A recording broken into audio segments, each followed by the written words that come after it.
Hello children, happy morning to you all. Welcome to the next session of English. Hope so you are all doing great in your studies and you are preparing for your term 1 exams. We are going to complete the portions of term 1 exam. This poem, what I am going to do in today's class is left out, and with that you have one more supplementary lesson. I'll do it for you.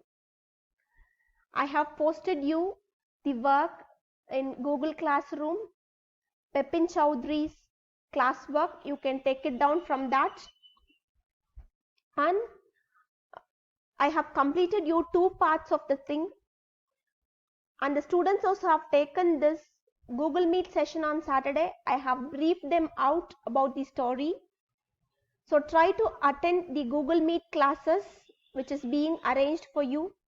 It will help you to know the thing. Okay, so in today's class we are going to discuss a poem titled as The Last Bargain. What's the poem we are going to discuss? The Last Bargain. Shall we get into today's class then? Okay.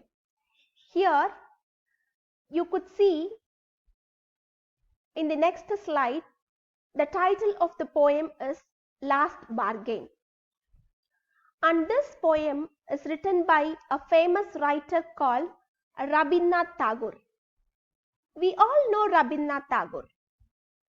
Tagore is a great poet, a great critic, and a great writer, where we can call him as a versatile personality. I think you all know about the word versatile. Versatile, they are good in all the fields. So, one such person is Rabindranath Tagore. Rabindranath Tagore has written many poems. And have you read a poem by Rabindranath Tagore, Where the Mind is Without Fear? A beautiful poem, Where the Mind is Without Fear. The head is held high. One such poem is The Last Bargain. If you get a chance of reading Where the Mind is Without Fear, just you can read it off. And I will tell you about a collection of poetry, Geetanjali, by Rabindranath Tagore, with his good paintings. Geetanjali is a collection of poems, again by Rabindranath Tagore. If you get a chance of reading all this poem, just go ahead, children. This is also an interesting poem, The Last Bargain, which has a great inner level meaning in it, a great deeper meaning. So, get ready for the session with your textbook.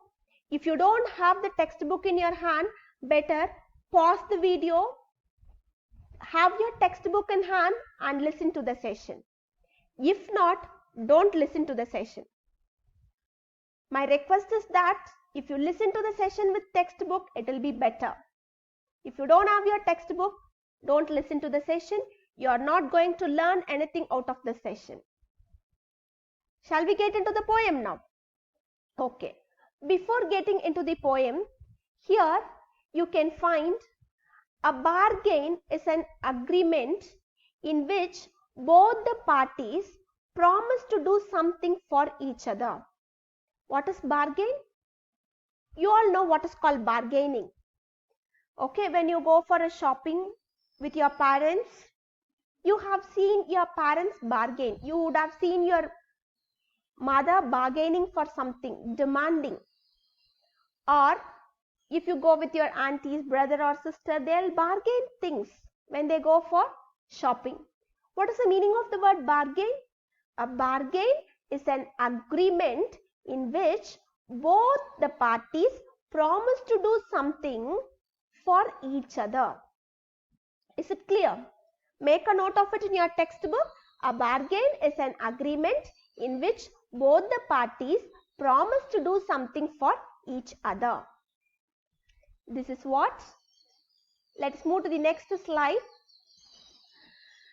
The poem traces the search for poem traces the search of the poet for a bargain which can give him an ultimate satisfaction. The poem is titled as The Last Bargain. Why the poem is titled as The Last Bargain? Here you have to imagine that the poet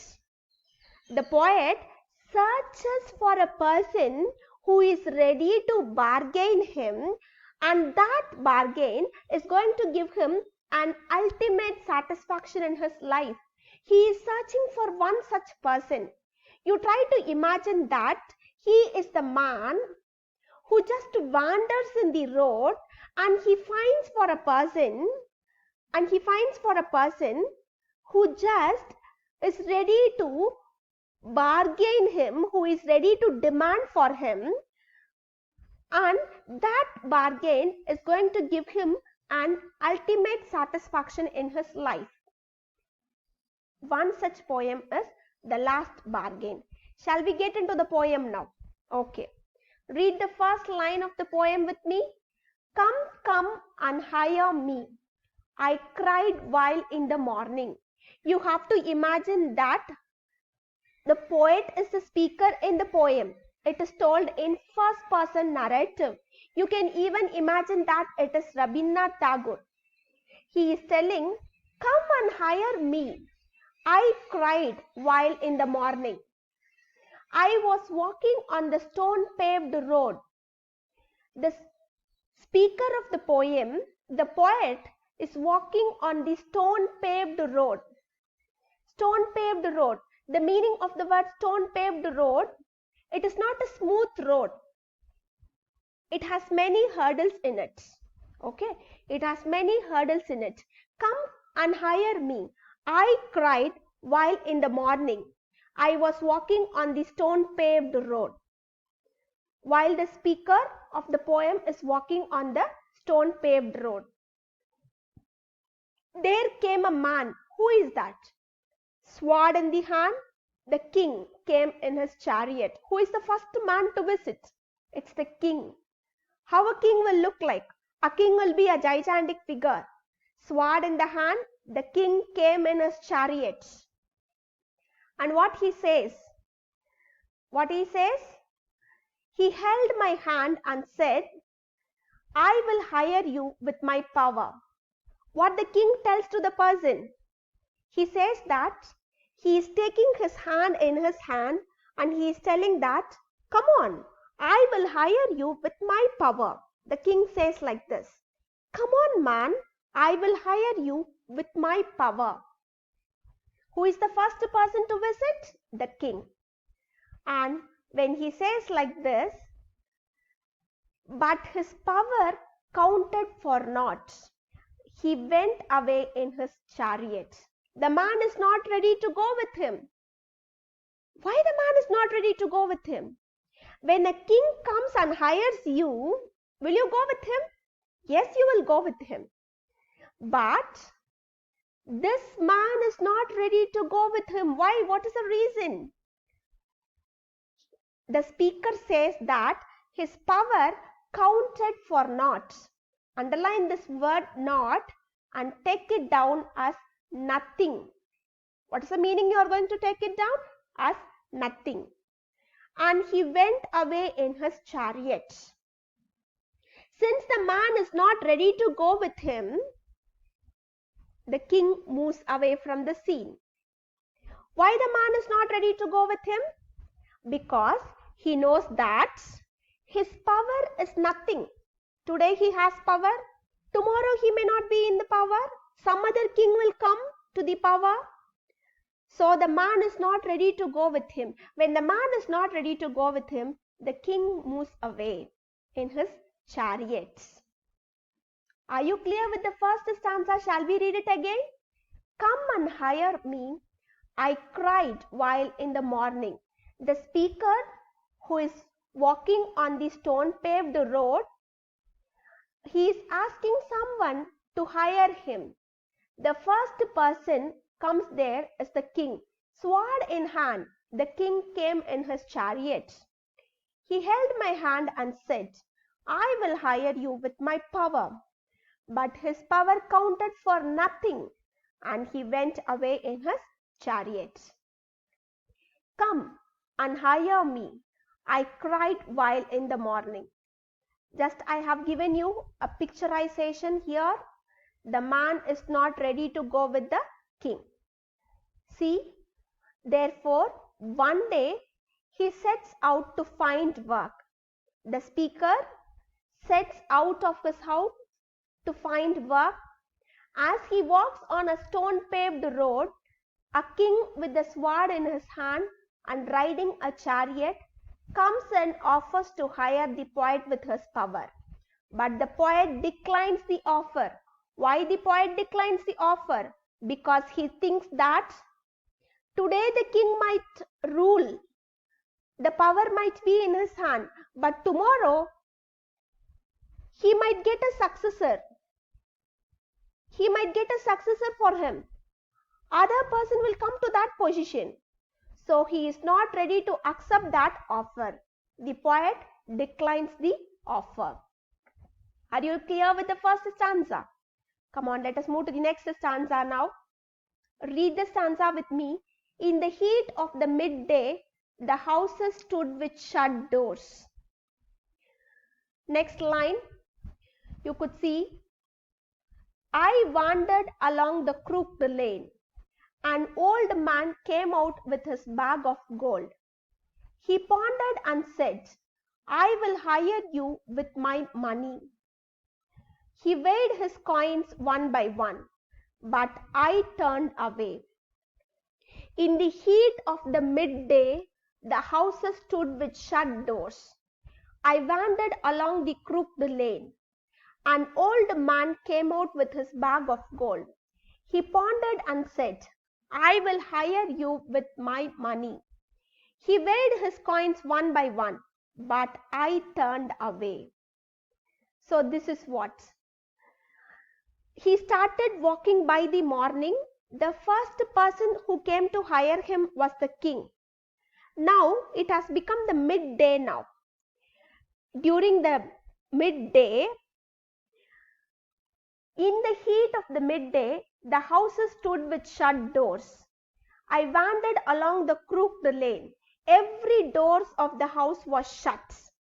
He could find that all the doors of the house was shut. No one is keeping their doors open. He wandered. He is wandering. He is roaming there in the crooked lane. An old man came out with his bag of gold. He pondered and said, he thought for a while and said, I will hire you with my money.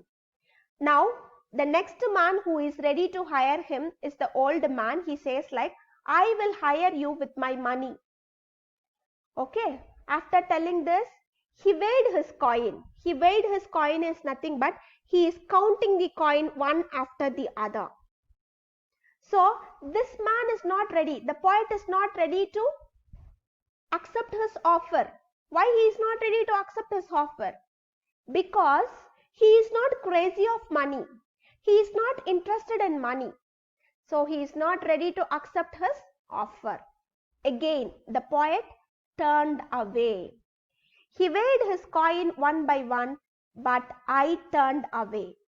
Because the poet is the one who is not interested in money. In the first stanza, we have seen that the poet is not interested in power. In the second stanza, we have seen that he is not interested in money. Are you clear with the second stanza now? In the heat of the midday, the houses stood with shut doors. I wandered along the crooked lane. An old man came out with his bag of gold. He pondered and said, I will hire you with my money. The second person to hire him is the old man. He weighed his coins one by one, but I turned away. The poet turned away because he is not interested in money. The poet is not interested in power. The poet is not interested in money. 2 stanzas we have completed. 2 more stanzas left out. Be with your textbook. We will discuss the next 2 stanzas. Just read the next two stanzas.